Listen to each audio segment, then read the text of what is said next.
got that in sync, like the band. You're listening to the Nightcap, literally.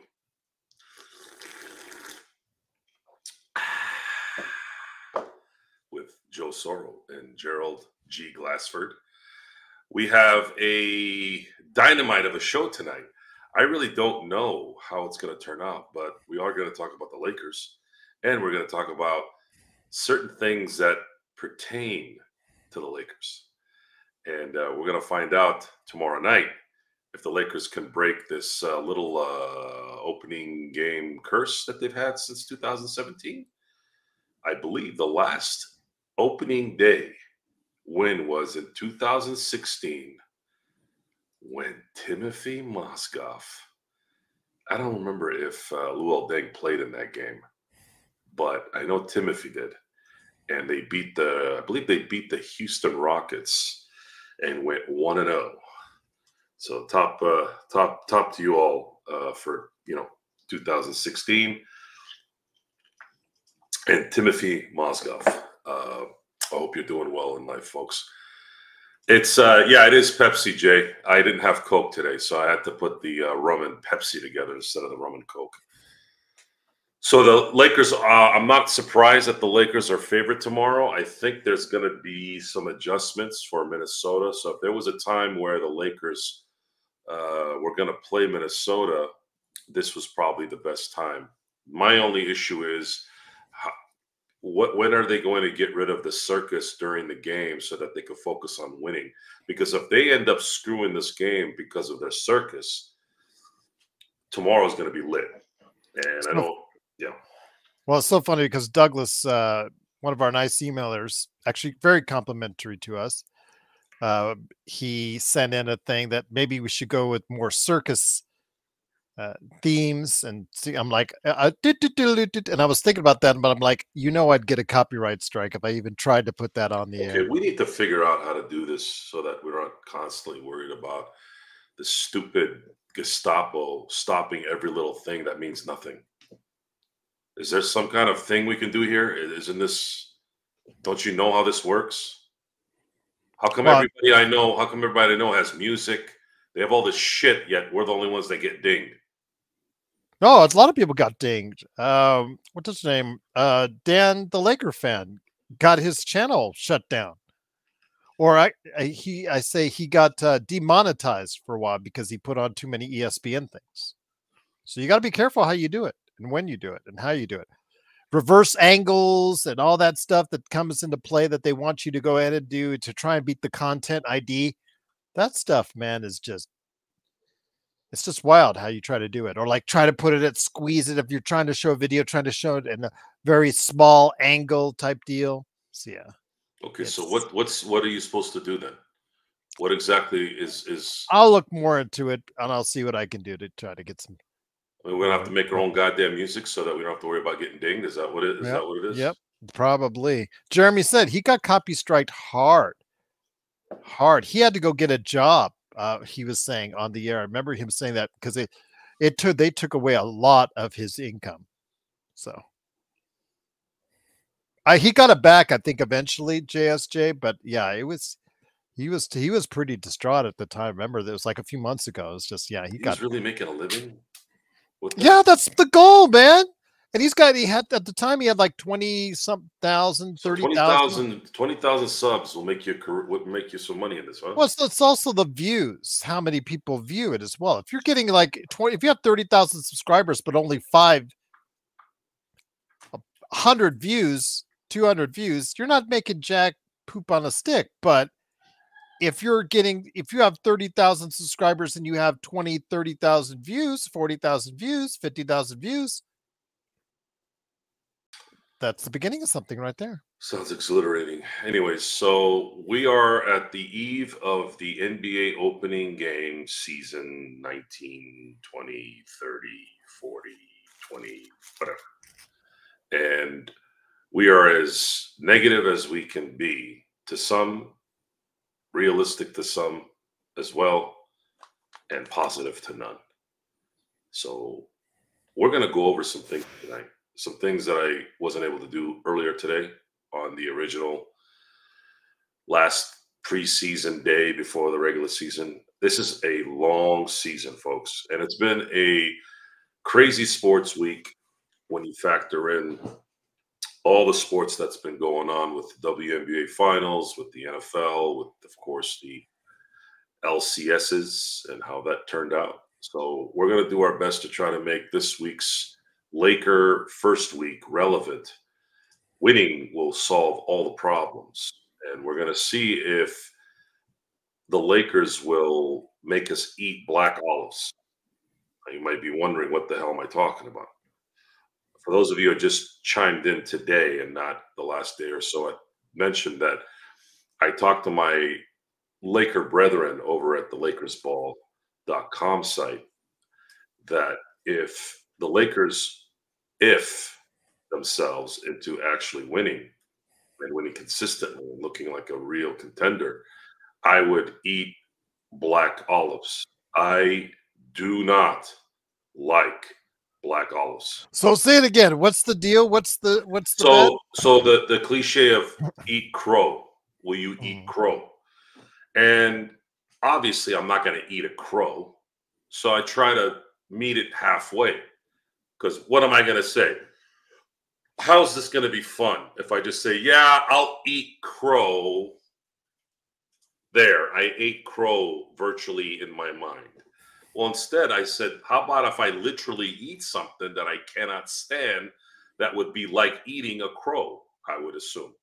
Just as bad, or probably a little better, but healthier without getting trichinosis or something. I don't know. But I cannot stand black olives. It just never works. So I'll eat black olives if the Lakers start winning.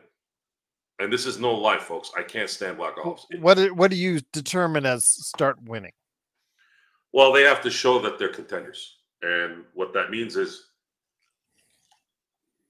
somebody will call you out on it, and it's pretty vague. That's why I'm asking. No, it's not vague. If they're 12 and 4, they're contending.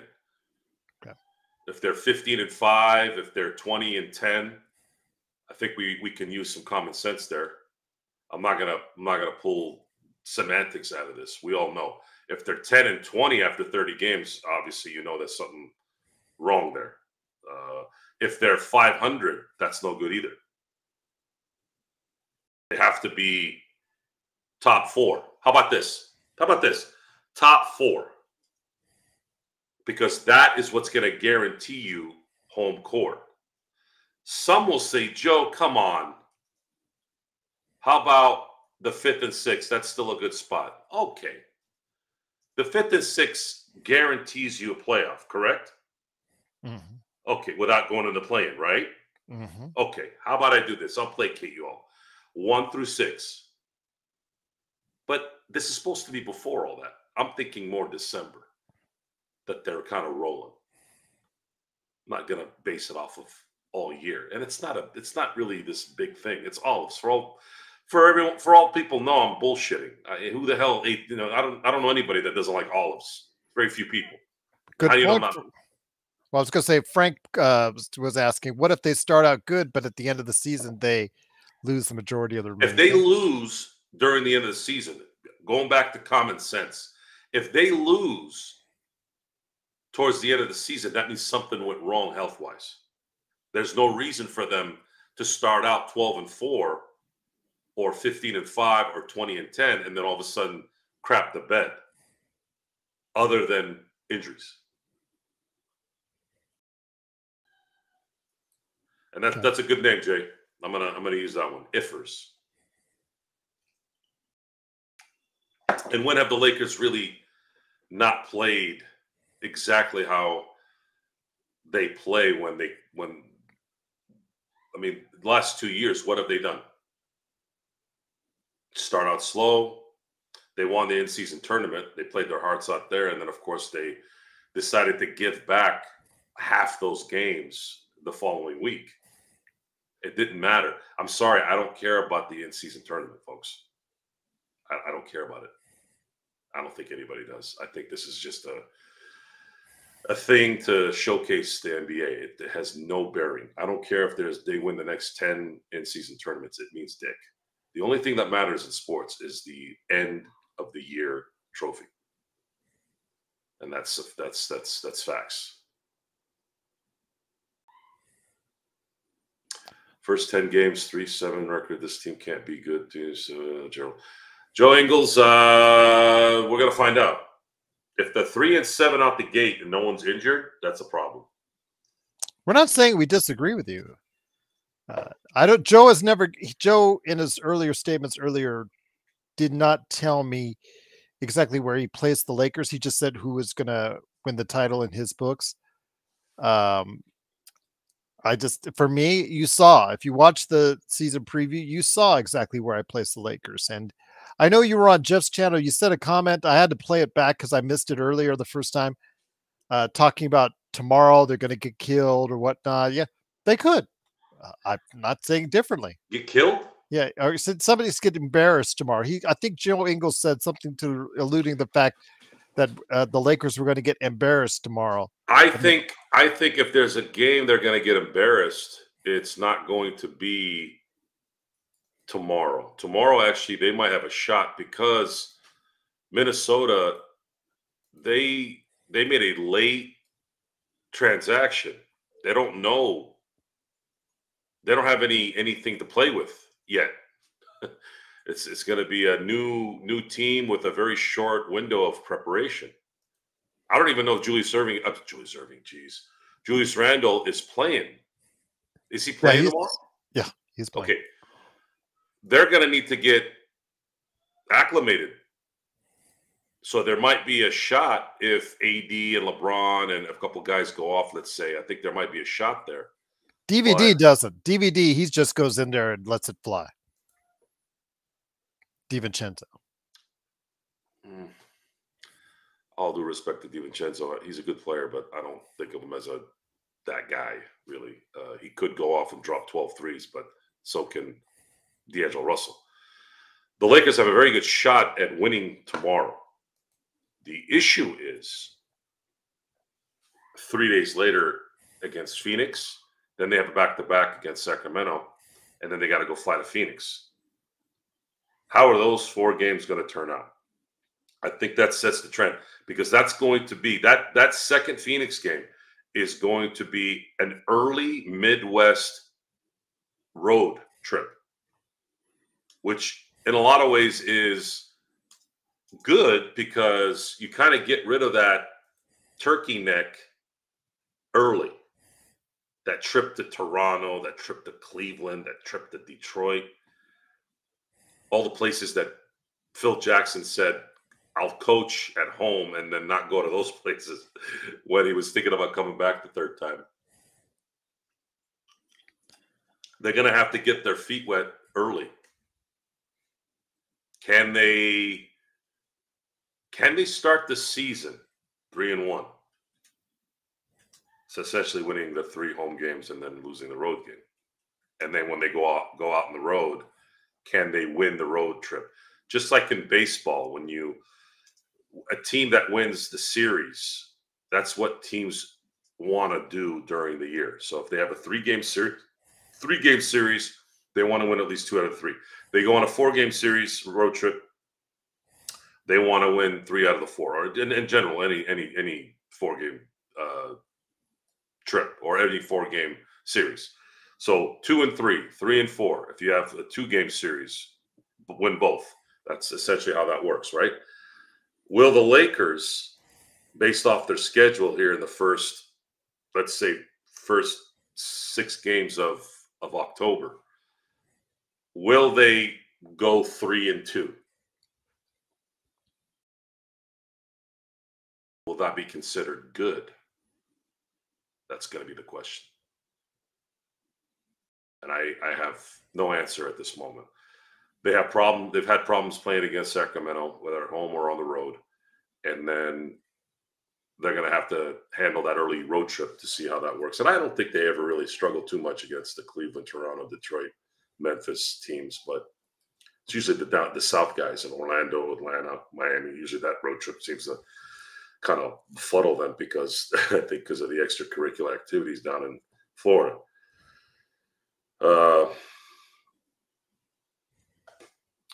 So I can see where Joe Ingles is going here.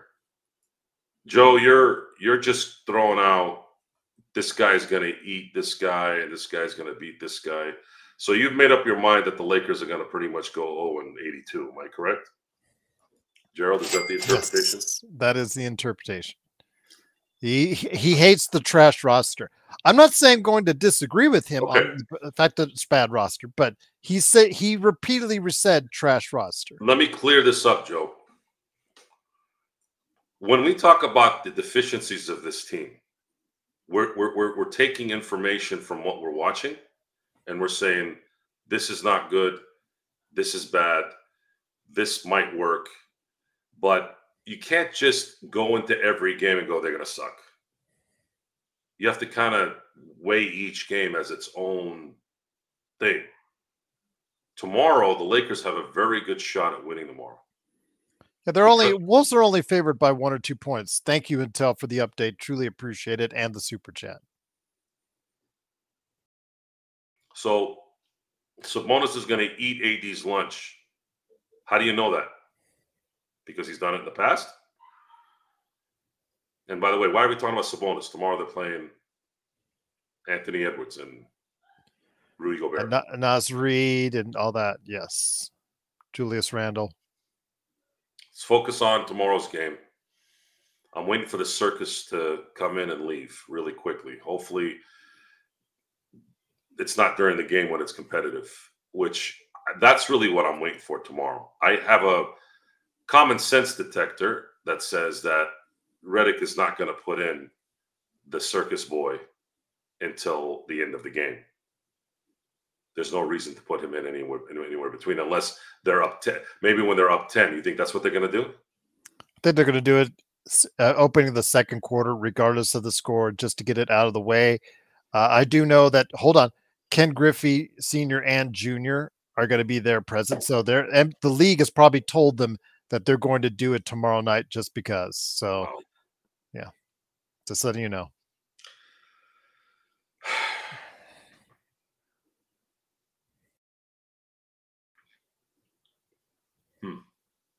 So they're going to do it regardless. So if I'd say they're going to do it sooner rather than later. So now we have to appease the Griffeys and play this charade. Okay. So a little commentary on that. If I'm Minnesota right now, what do I tell my players? Make sure you dominate. You target him. If I'm talking to the Minnesota players and I'm going, all right, guys, there's this thing that's going to happen here, and we are going to take full advantage of this. So Chris Finch is going to tell his players, the second this clown comes in, we are going to blitz. And I mean blitz hard. But does Chris Finch have that kind of mentality, or is he a pussy? Like half the league. Well, let me just say this. I was talking to Sean Harder back and forth, and Sean, just absolutely great part of what we do here, the Lakers Fast Break. But he was saying that, Gerald, the NBA is like a big fraternity, and they wouldn't really go ahead and target someone like Bronny or talk smack to someone like Bronny. I was like, there are some that are going to go out of the way to target him, both in the NBA and in the G League. He has a target on his back because of who his father is, how he got into the team. I know that some people will make an example out of him and try to do so. It's just going to be the way of life and what he's going to have to get used to. He just has to get better as a player to try and combat that, because if he doesn't, it's not going to be pretty, because some people will try to take advantage of it. Joe, are you in agreement with me on that? I think you didn't have to talk that much about it. Oh, I'm sorry. I think it was too detailed. I don't think it's that complicated. Okay. The fact that you're competing in an actual game, and you are even thinking in any way of a charade like this is in bad taste. This isn't someone's passing where they take the 8-second or the 24-second violation, something like that on each side. That's different. That's honoring someone who elevated. The Magic making the All-Star team without playing that year. That's honoring a player that major league at a level that it never had and continued to go. What this is if you have clout, you can bring in mediocrity, if not even lower than that, and give it justification. I have a feeling, Sam, that's a good question. Again, like Joe said, he thought it would be in garbage time or late fourth quarter if the game is already decided. I think that's too much of an equation, because what if it's a close game? You don't want to put Bronny in there in the fourth quarter. I have a feeling, just to get out of the way, I'm going to say the opening of the second quarter. You get it out of the way. You put the lights on it. You put the prime time on it. You put the TV on it. All that Hallmark feel good stuff and all that crap. Have them hug, yes, high fives, standing ovation, blah blah blah, whatever, and just get rid of it. Get it out of the way. Put them in there for 2 minutes, and then be done with it. That's the beautiful thing about tomorrow is there's no longer going to be discussions of ifs. It's going to be the beginning of the realization of what this is going to be. And we're going to analyze legitimate games. Lakers, if the Lakers go into tomorrow's game and lose, what is going to be the commentary at this point? Actually, business as usual. Yeah. Go ahead. I really want to put this thing in there for you, Joe. And Juan, he is a very positive person, and I appreciate it. And again, we really like you being positive. It's good. We're happy for you. But he said, Joe and Gerald, why do some fans always talk about how trash our roster is? I mean, Joe Ingles, he's been going off all night on both Jeff's show and ours about how trash our roster is. I will say this kindly, Juan. Last year, the Lakers had one of the worst benches as far as bench production in the entire league. And Rob did virtually nothing to improve upon it. So you're after, let's put the starting roster aside. Let's put the starting lineup aside. After that, you have a very promising rookie in Dalton Connect. You have a very big question mark in Max Christie, and you have a whole lot of disappointment after that, my friend. And that's why people say this is a trash roster.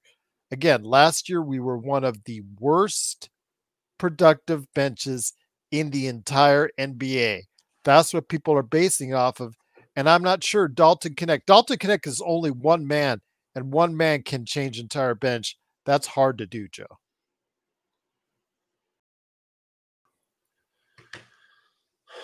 We get bundled in with the nonsense because it could be something you don't want to hear, and you just assume hater, or you don't know what you're talking about crowd. The difference is most of the people that talk out of their ass don't really watch the games like we do. And there's a history that's been accumulated for 30 plus years. We didn't play in the NBA. We never coached in the NBA. Those crowds are out there too. The guys that are in the NBA, that played in the NBA. I've sat back numerous times watching ex-players of that league discuss things that made no sense. Discussing things that I'm going, weren't you in this? You were in the locker rooms. You know how this works. Why are you talking like some guy on the internet?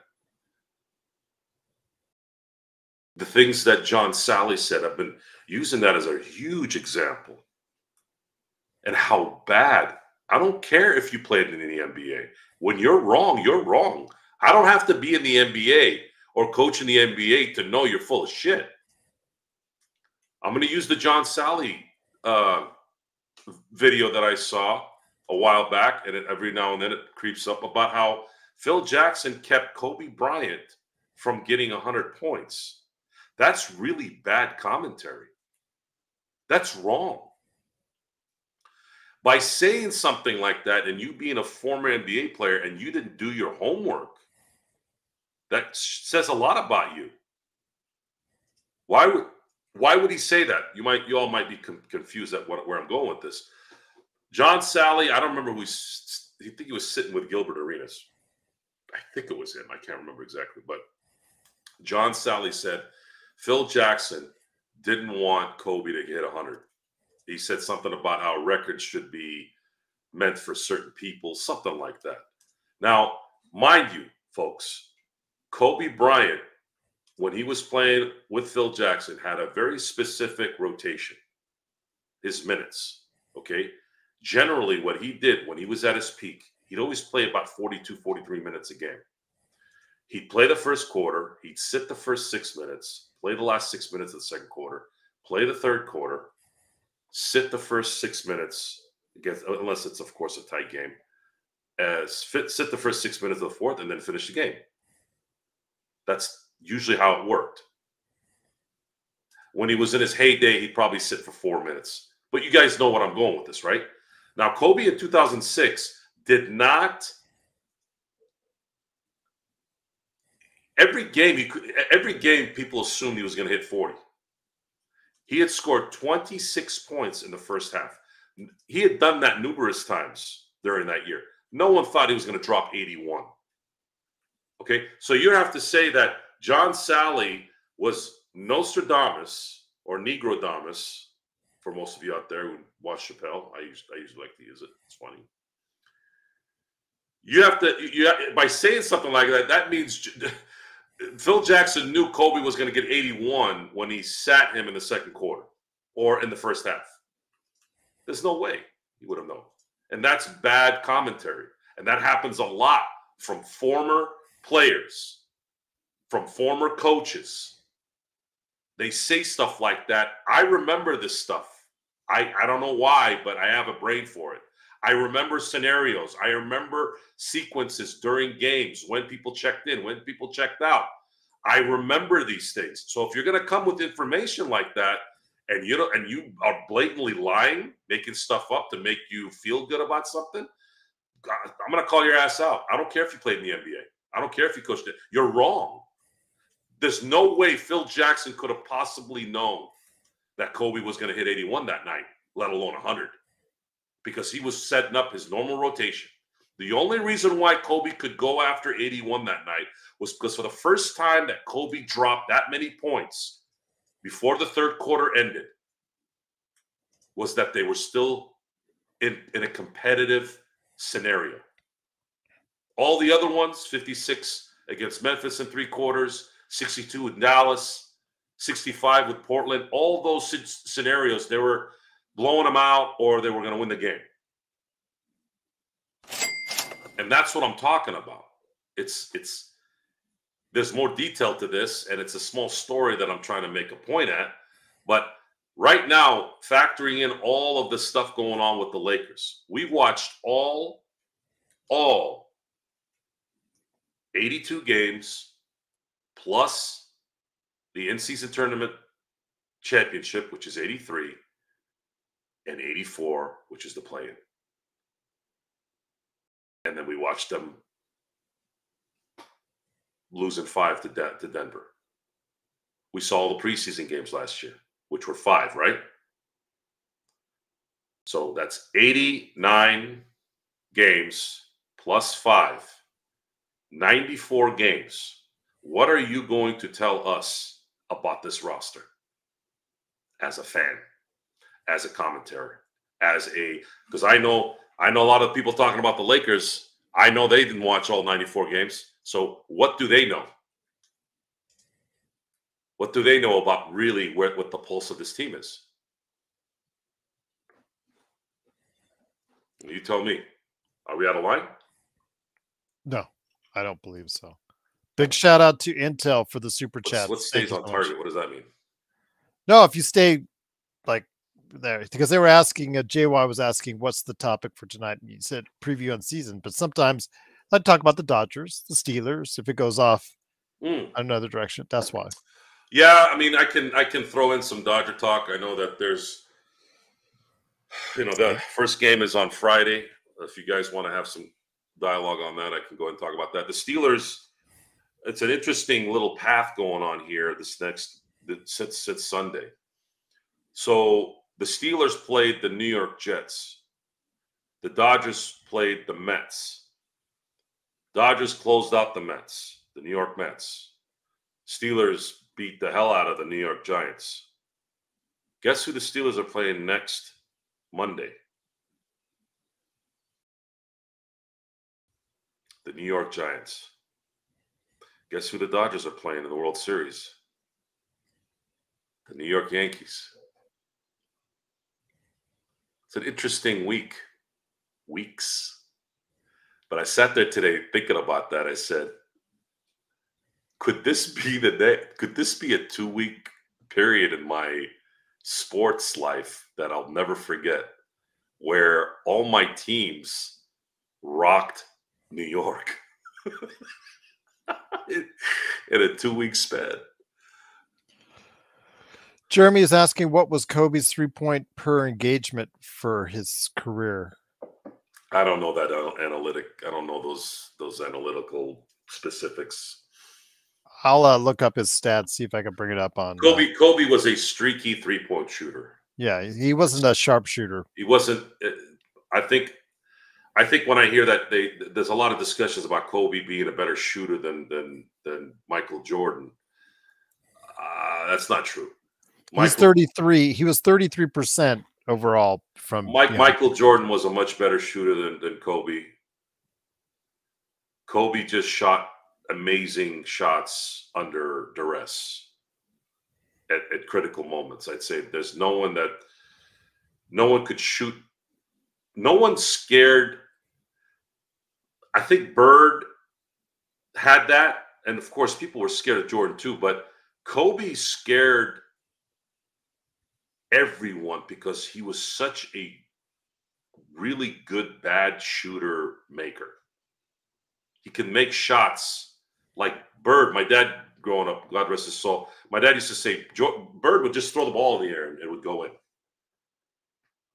Kobe in a lot of ways was the same way. His separation, what there's a few things that separated him from Jordan, and that is, when I watched Jordan play at his peak, he could get separation better than anybody. Kobe couldn't get the separation. He didn't have that extra gear like Jordan did. Jordan, if he wanted to get to the left elbow in like a second with really good separation, he can do it. Kobe, yeah, he can do it, but if there was someone with equal athleticism, they could usually stay on him pretty closely, and then he'd just shoot over him and still make it, which is what the point of this is. Kobe's statistics don't really define who he was. Because if you look at his statistics, he was essentially 25-5, shot 44.9% from the field, which is not very good, shot 33% from three. So the question is, what made Kobe so good? What was it that took his teams over the top when he wasn't as efficient as some of the NBA greats at the guard position? What was it? Is there a stat, an analytical stat that would make it make sense? The only thing I know, the only thing I can base my eyes on is the guy was always in the big games. His first 14 seasons in the NBA, when he was at his peak in terms of health. Actually, I wouldn't even say that. I'd say because he didn't play so much the first couple of years, and he had a lockout season in '99, from 2000 to 2010, that 11-season window, Kobe Bryant played on two separate, and some can argue against that the back-to-back title was a dynasty. I don't think it was. In a lot of ways, sometimes I go back to the three-peat team and I say, was that a dynasty? I don't know if it was technically a team dynasty. I think it was a Kobe Shaq dynasty and then a Powell and Kobe dynasty, not a Laker dynasty. The whole 11 years is a Laker dynasty in my book.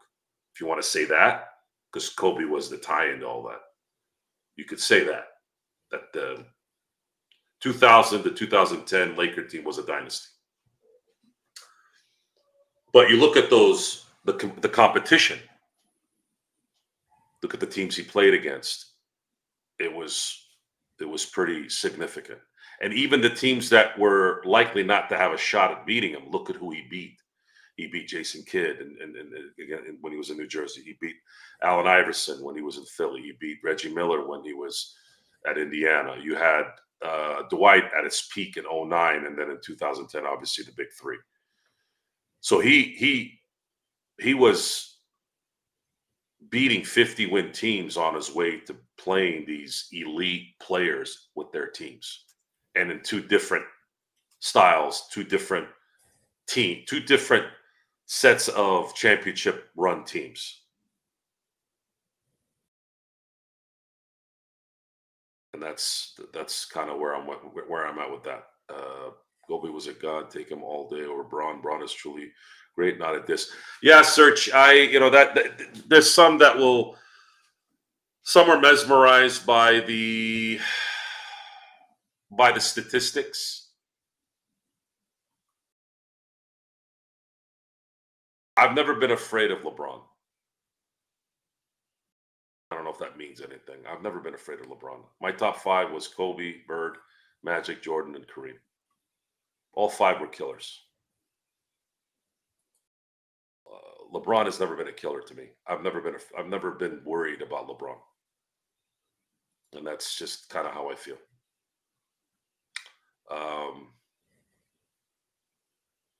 How is that Penguin show, by the way?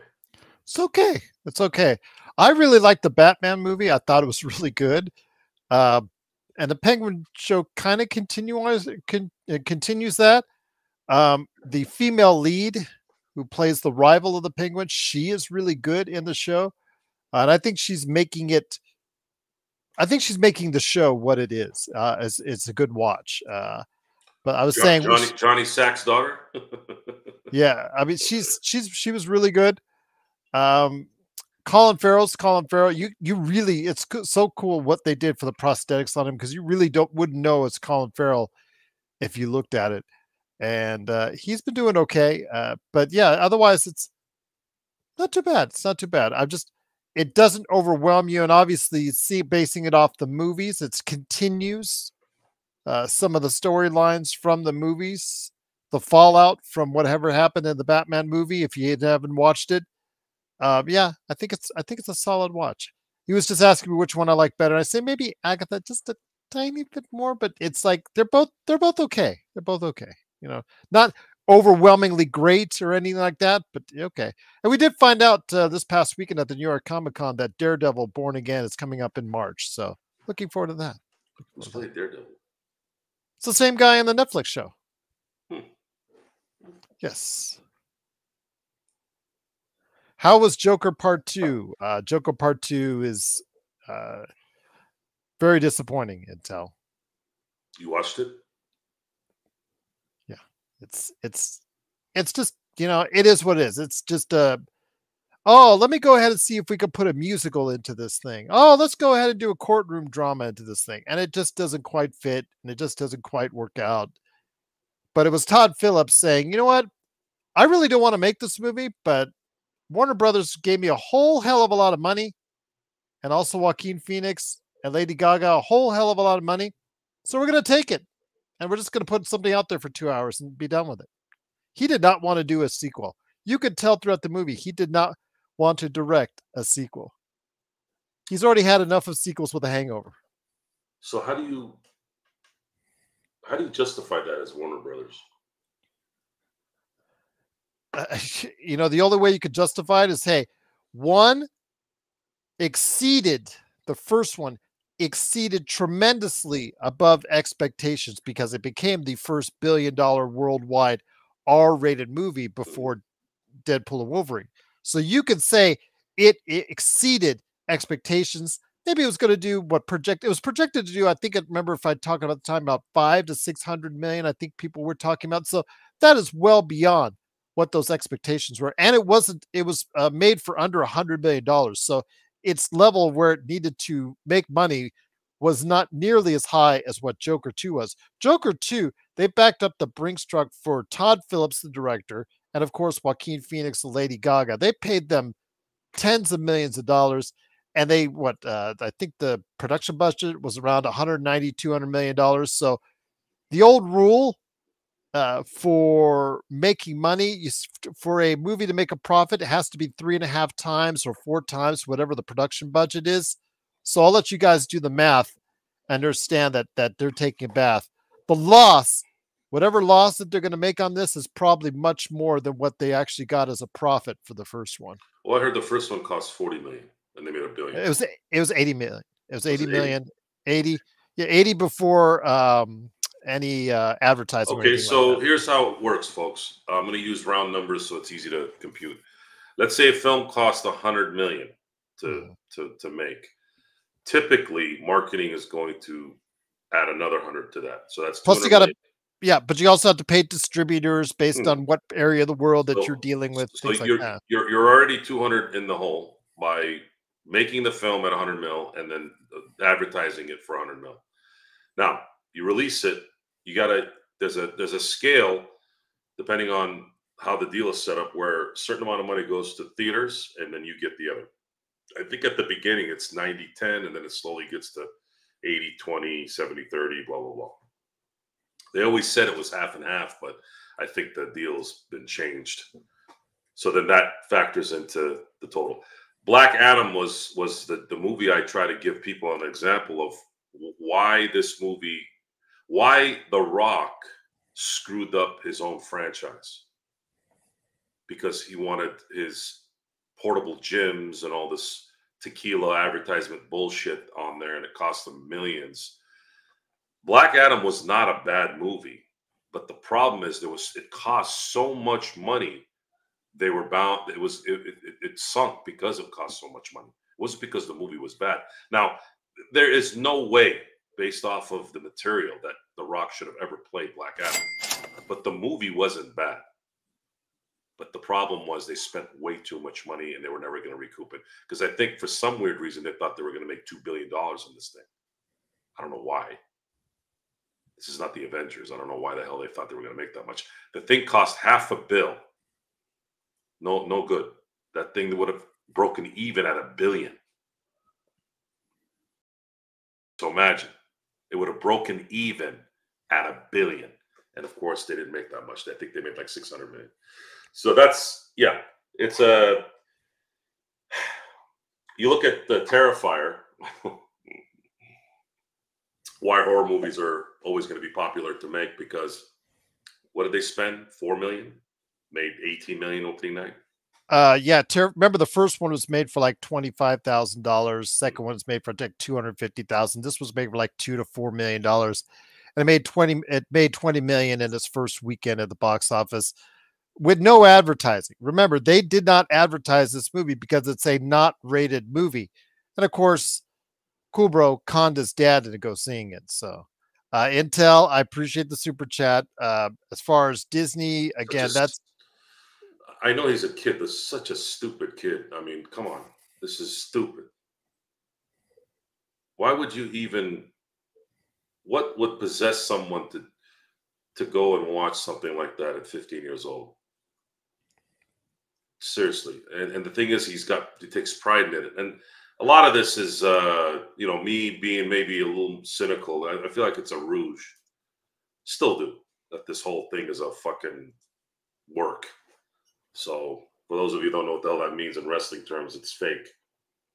Intel has the pointed thoughts in the super chat on Disney and what has been presumed out there. Again, we don't know that for sure. We don't know if that's a mandate. It's what people are perceiving as far as whatever you like to term it, woke or whatever. I don't know if that's the case. Again, I've interacted with the entertainment industry for quite a while.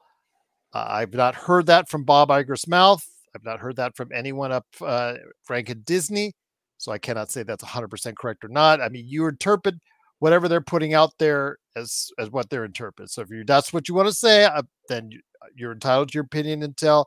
And God bless you. I love you for it, man. But yeah, Well, I can't speak for Disney on that one. Of course, it's Disney's going to tell you no for sure. until here's the deal with that industry. It's eating itself, and when something's eating itself, the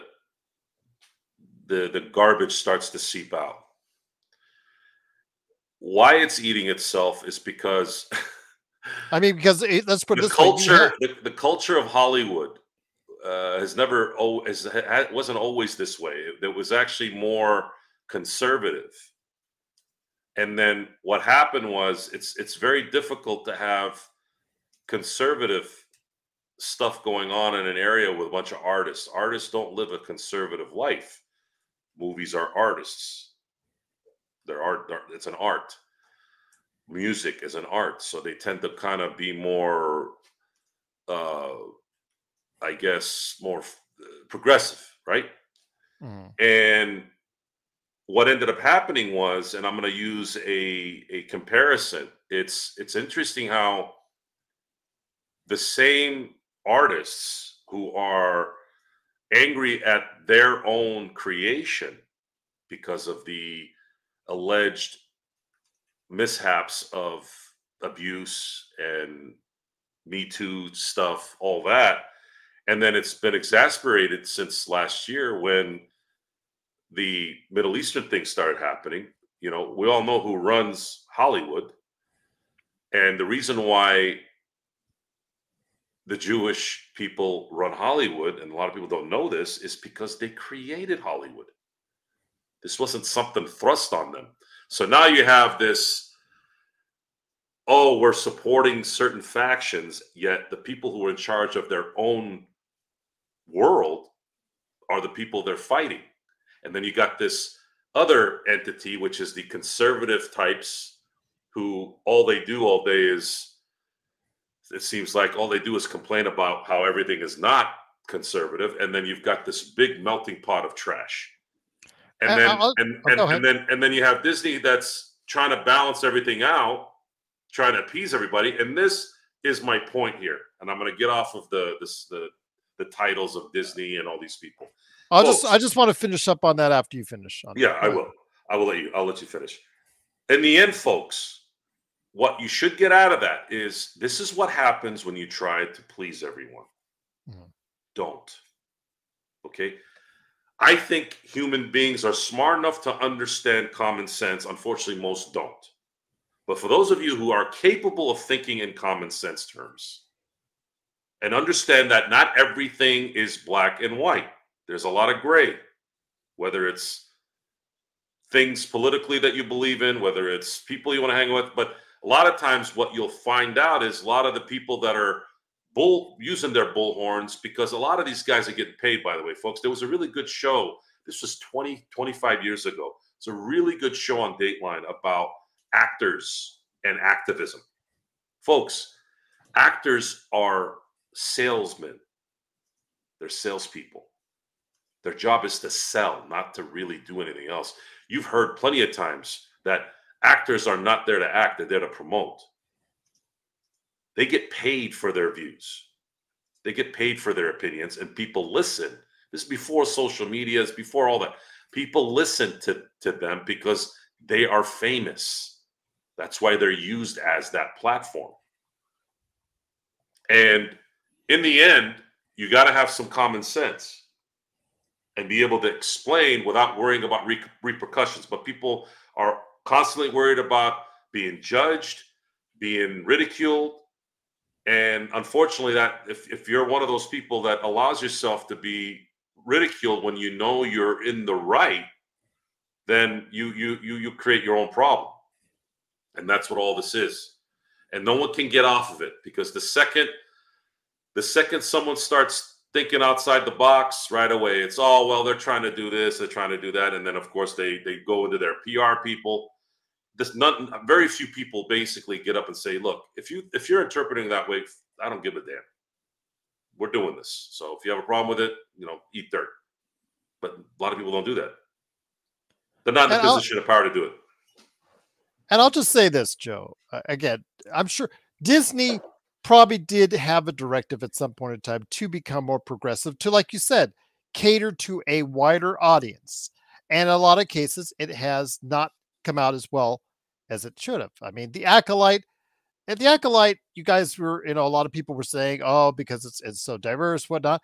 If that was a cast of all white people, it still would have sucked. It's terribly written.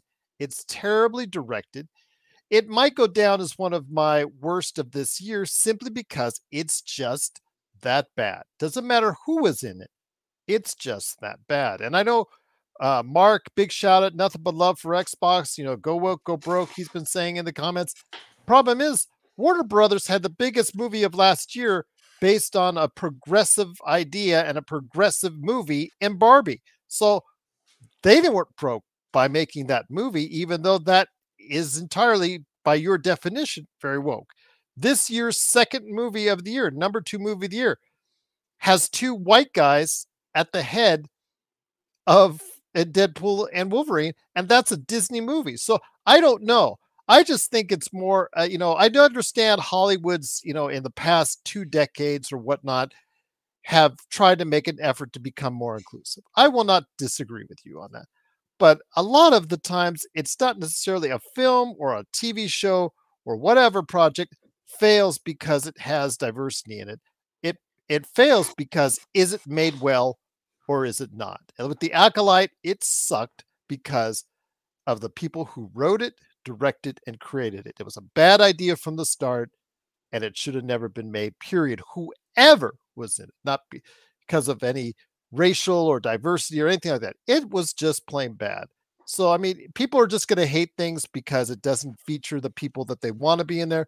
Fine, whatever. You're not going to change people's minds. But if things are bad in entertainment, it's usually because it just wasn't made well enough or just wasn't represented on screen well enough. It's just that simple, no matter who would have been there, whether it was a white person, whether it was someone from a different ethnicity, different racial background, or whatever.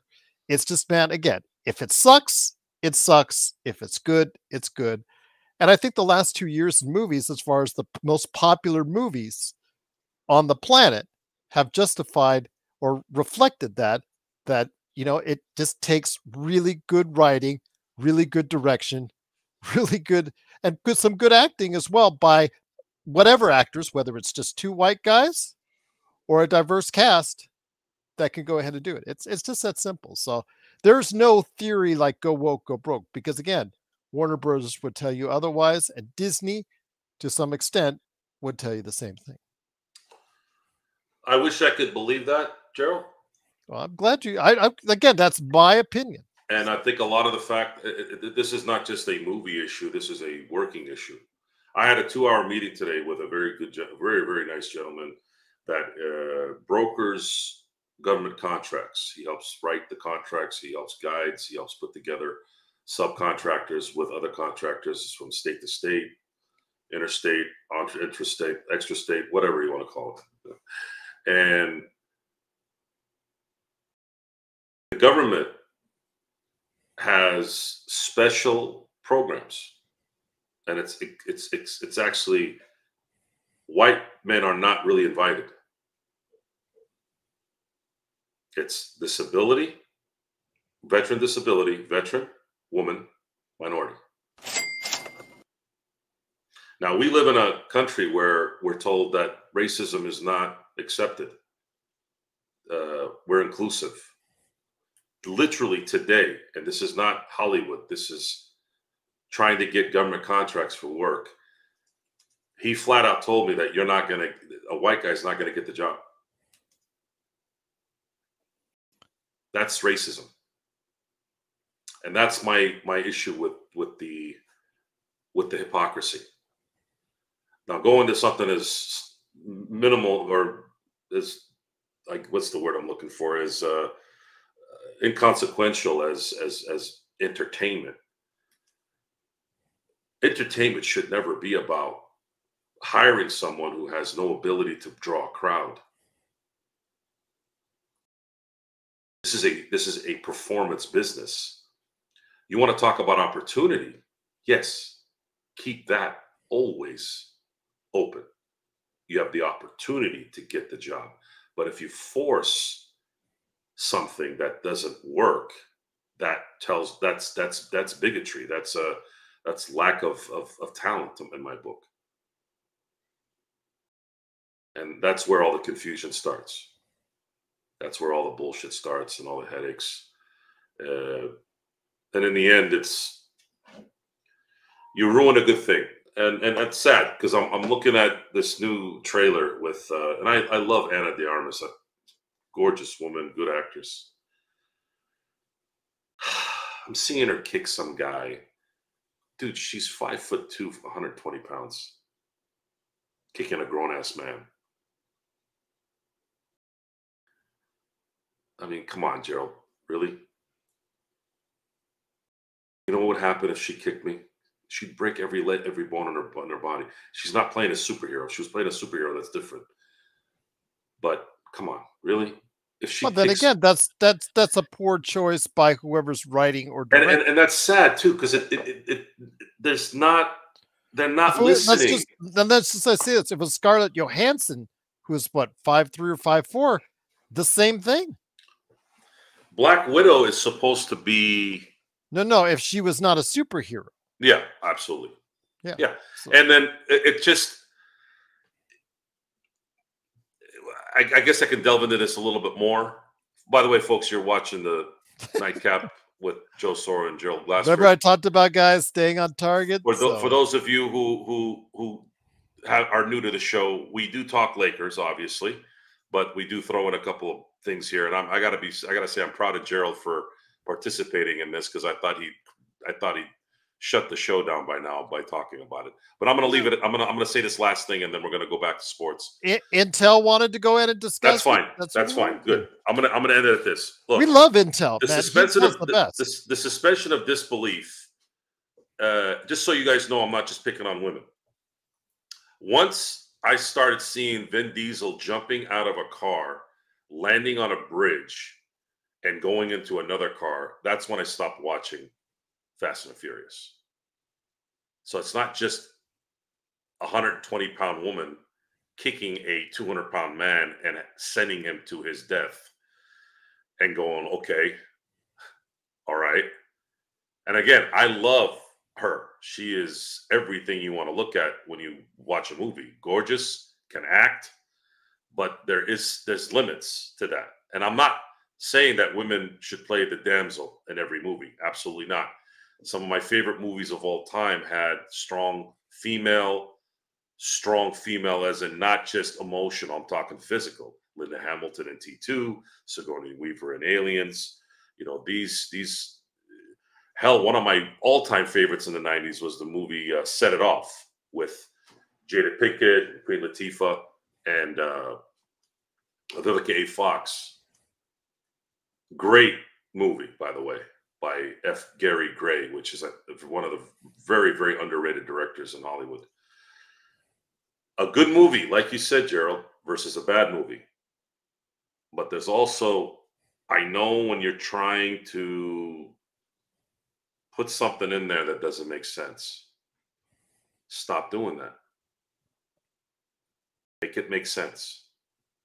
Hell, I even loved Red Sonja. Even Red Sonja. She was beating every dude until she met Arnold. They tied when they had the little battle. So, for those of you who don't know what I'm talking about, watch Red Sonja from 1984, I think. It didn't do well. I don't know why. I thought the movie was great at the time, especially when I was a kid. Halle Berry as Catwoman would have worked, but the script was terrible. It was awful. I mean, she is so beautiful, but yeah. The movie was so bad. Yeah, it's unfortunate too. But I also think that Michelle Pfeiffer pretty much, I think she ruined that character for everyone. And Anne Hathaway did great in Dark Knight Rises, but Michelle Pfeiffer will always be Catwoman. at least for the movies, because I am still spitting a little bit with Well, Anne Hathaway was also Catwoman as well. yeah, I was saying she did a phenomenal job. She was feisty, and I like that. Yeah, I like that about her. I thought Yeah, no, she she played did the great. character well. She did great, and Nolan but is to me is good. Julie Newmar, Mm. Julie Newmar, she was way before my time, obviously, but that was a gorgeous woman. Jesus Christ. By the way, just to let you know, Xbox, she got paid. Halle Berry got paid $1 million for that scene in Swordfish. For that specific scene, she got paid $1 million. What the book? Yeah. The book coming off. Yes. And when Hugh Jackman's character came up, yeah, Such a great movie. Yeah, Such she a great got paid an extra $1 for that, just to let you know. So that was one of those movies where you're just so happy it came when it came, because they never had a chance to screw it up. It was the perfect one-off movie, and and I watch it maybe once a year just because I love this. There's a few scenes in there that I just love. Obviously, the one where he's trying to crack while he's getting, you know what, and just John Travolta, I thought, killed it. The way he'd hold a cigarette, it was just phenomenal movie. I highly liked it. but yes, I agree with you, Ralph. If you're too busy trying to send a message instead of creating a good script, providing actors with good material, having good actors in place, whatever, equation, whatever ethnic, whatever, male, female, it doesn't matter. You got to provide them with a good script, good direction on how to go ahead progress through movie, and usually and actors, if they're anywhere, worth their salt, from whatever background they are, they'll get it done. But if you're too worried about bringing in a political message, I didn't like Avatar. I get that it was basically a message film throughout, but I never liked Avatar or, the way water, whatnot. I thought it was a CGI movie. Obviously, it advanced the CGI movie special effects, for years. It's one of those iconic movies because of it. But yeah, it was a message movie. It was 2 hours, but nothing but message. But it makes $2.5–3 billion, close to it, every time it comes out. But do people remain with it? Do people like my friend said? Does Avatar have a cultural footprint? It doesn't. I wonder why. It's. They'll watch it, Joe, and then they'll forget. They'll just move on. Sometimes you can't avoid that, though, in a story. Look at Star Wars. Look at Phantom Menace. There was a political message in the movie, but it's not. It was part of the storyline. But this was intentional. He was intended to make a message with that movie. He said that in interviews, Joe. So James Cameron wanted to send a message that about the environment. About the environment. Okay. Yes. All right. The obsession with the message. What has it done? All these messages, all this political BS. What has it done in the end? It's made things worse. Because when you start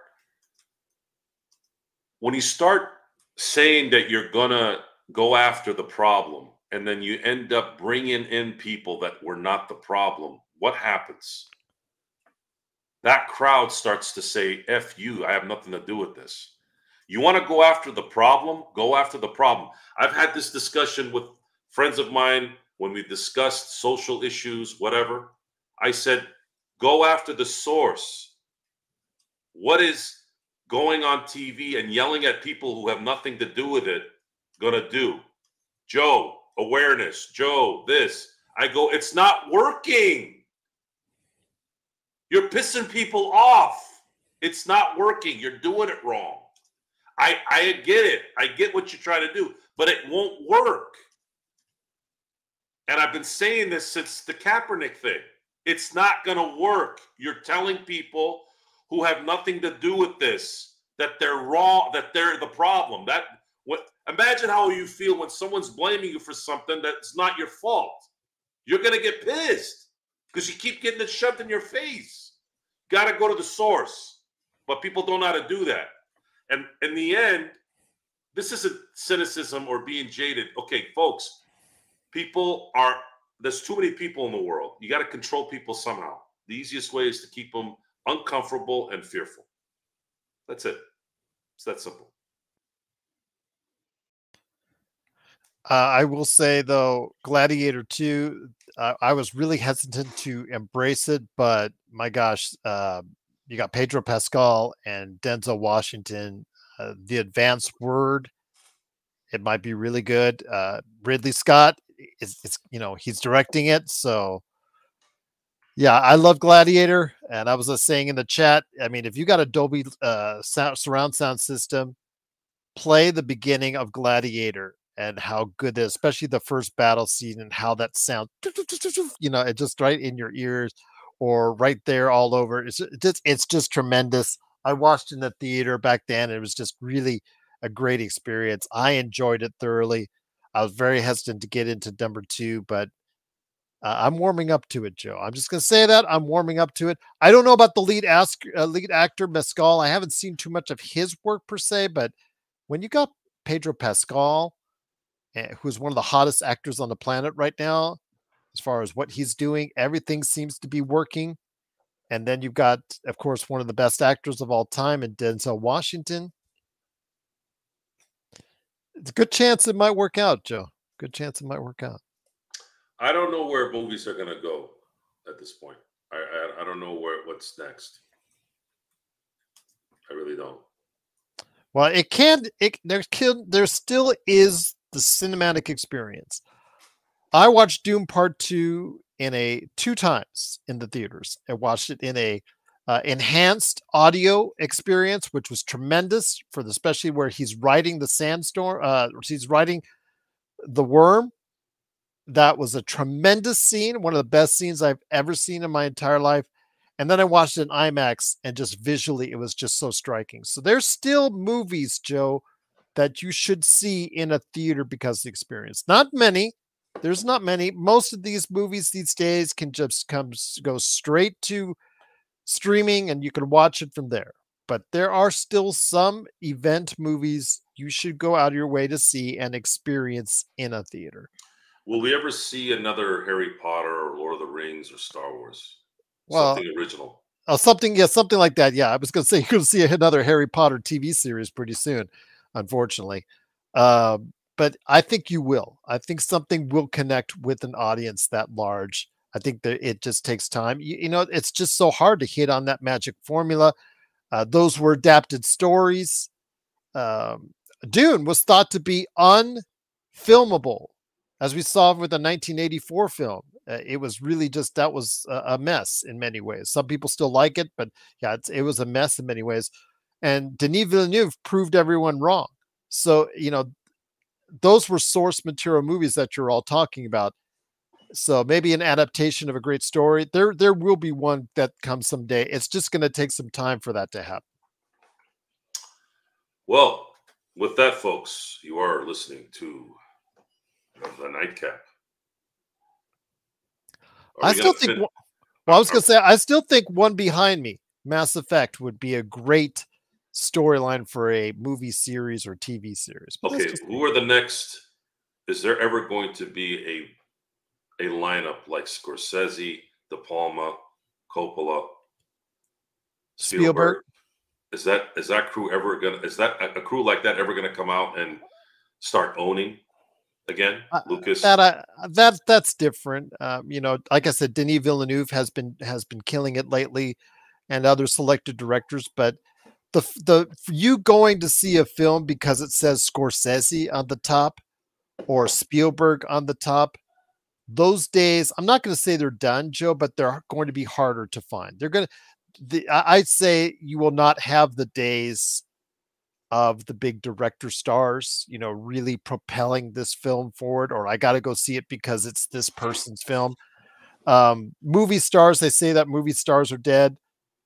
I think it's on life support, but I don't think it's dead. I still think there's some individuals that people trust that will go see a film. For instance, like Denzel Washington, I still think people will go see it just because of him. Pedro Pascal, he's someone that seems to find the right, projects to work on as of late, so people will follow what he's doing. But yeah, I think it's the days of the movie star or the movies that are just led by a great director that you got to go see.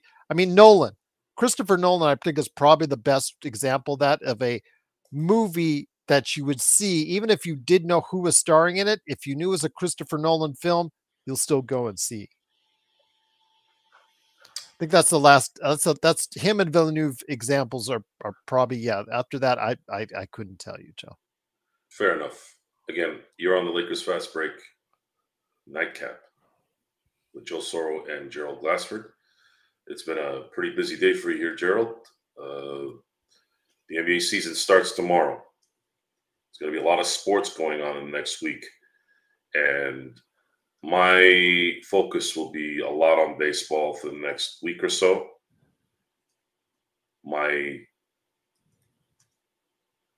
thirst for that World Series title is at an all-time high, because I believe this will set the stage for a run that won't be derailed by cheating pieces of shit like the Houston Astros or the Red Sox in 2017 and 18, and it will catapult the Shohei Ohtani era officially.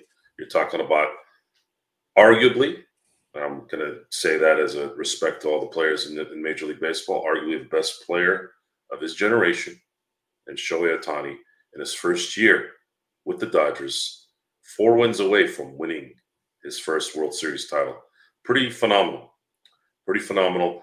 And a little bit of redemption for someone who I've been very hard on. And I'd like to say this so that you all know that I'm not a heartless prick all the time.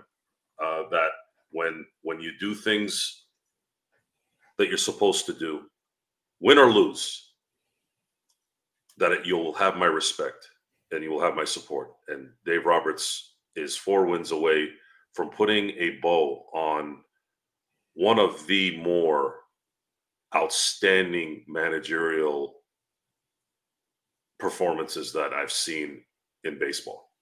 And it was so funny, Joe, because I got criticized by theming last night's show, which was a Lakers topic, but it was centered around the Dodgers' success and if the Lakers could follow that. I got criticized for doing that. And I'm like thinking to myself, I do 300 shows a year on this channel.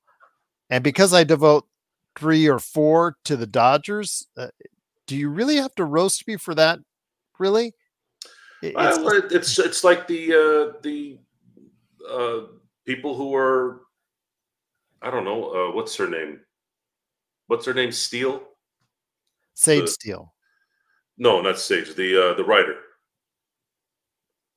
The book writer, Steele. Oh, Steele. I know who you're talking about. Danielle Steele? Yeah, Danielle Steele, yes. So it's like, I'm using that as an example. I'm not saying her specific, but it's like Danielle Steele crowd. Imagine if she started writing about tulips or flowers or gardening. People are like, what the fuck is this? I get it. This is a Lakers show. We've made our bones doing a Lakers show. I understand. However, there's a reason why you've seen Kobe at Dodger games. You saw Magic Johnson and Coop. God love those guys. So happy for Coop, by the way. Every time I see Coop, I get this happiness. Coop is like, every time he talks, every time he speaks, he just has this aura about him where you just want to be around him because it's always good. The character in Winning Time, even he encapsulated his character, his personality. Like this kind of like fish out of water, but he's still badass. It's like the perfect combination because you're always going to love somebody like that. Imagine a guy. It's like Troy Polamalu. He's such a sweet guy, but when he got on the field, he was a beast. The perfect combination. The perfect hot and cold, right? Would you say he's head and shoulders above everyone else. Good one. That's Yes. real good. You should write that one down and say it again. Yes. But it does come together here, folks. Dodgers and Lakers are staples of that town. There has been a battle between the two in terms of popularity since the Dodgers came to LA in 1958 and the Lakers came to LA from Minneapolis in 1960. The Dodgers almost had 4 million in attendance this year, folks. That's a lot of people coming to watch a game. Remember when it was like 3 million was the standard, and it's like, okay, 3 million every. Now you're saying it's close to 4. That's and they're going to be at 4 because of the elongated run here. Mm-hmm. That's a popular team, folks. This is baseball, right? In an era where the slow brains can't keep up with baseball yet, it's still popular in LA. I just wish that piece of shit that owns the parking lot would solve this parking lot fiasco as well as the city of LA. But we all know how that's another discussion that we'll talk off air. Yeah, JSJ is going to kill us already, so we've got to get back to Laker talk. Yeah, so the Lakers tomorrow play the Minnesota Timberwolves, which I think is a benefit in a lot of ways because I think Minnesota might not be equipped in terms of chemistry-wise to probably come out and play the way they probably should. So there might be a small chance that the Lakers can come out with a win here as long as they don't screw up and have the circus playing more than 1 minute. And I think that'll be the time. And when that whole fiasco happens, that's when I'll take my piss break. Just so you all know. So if you guys come on here tomorrow night, oh, did you see it, Joe? Did you see it? It's probably going to be no, because I don't want to support this shit. You all know how I feel about this fiasco, and a lot of my disdain for this has and my negativity towards what the Lakers are going to do this year is tied to the fact that this has become more important than winning basketball games. And that's where my irritation comes from. But no one wants to talk about that. They just want to talk about, oh, you're hating on some kid, or you're hating on LeBron. Okay. Your interpretation is stupid, by the way. Seriously, you're a moron. That has nothing to do with it. I don't give a shit about LeBron and his family. I don't care what they do, just like they don't care about what I do. I care about the Lakers. I care about their focus. And playing someone because he's your kid and he doesn't belong in the NBA, that's wrong when it comes to trying to win games. And there's nothing you can do to change that. There's nothing you could say that would make it incorrect. It's 100%. That's it. With that, thank you all for being here tonight. And we'll be here tomorrow. We're going to be here tomorrow for pregame, hopefully playback. I got to see how my schedule is. I try to open everything up so I can be here for everything. But again, thank you for being here tonight. And we're going to try to think what we can do for playback tomorrow. We'll let you know. We'll let you know with playback. Maybe I'll support some gear or something. I don't know on the show. Put my face on there for once. But until then, thank you for being here. Have a good night wherever you are in the world. Gerald, thank you for being on here tonight. This is the Lakers Nightcap with the Lakers Fast Break. I'm Joe Soro. Until next time, I'll see you next time.